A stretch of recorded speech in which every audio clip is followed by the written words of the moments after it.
We'll guide you through how to make and create a group chat in Telegram. If you find this useful, then please consider subscribing and liking the video.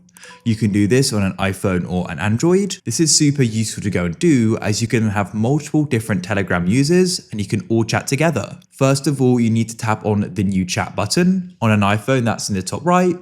On an Android, that's in the bottom right. It looks like a pen icon. On an iPhone, click on it in the top right. Here we are. And what you can do is go and tap on new group at the top. Choose who you want to go and add to the group. You can add more people later and then press next in the top right. And you can go and give it a name, add an icon, and you can choose if you want messages to be auto deleted or not. I'll leave that off. And then hit create in the top right. In this case, I can send the user an invite link, which is fine, but we now have the group and we can now go and start talking together, as you can see. You can go and change more settings by going to the top of the group, clicking on the name like so, and you can click on edit in the top right, and there's some different things you can adjust here.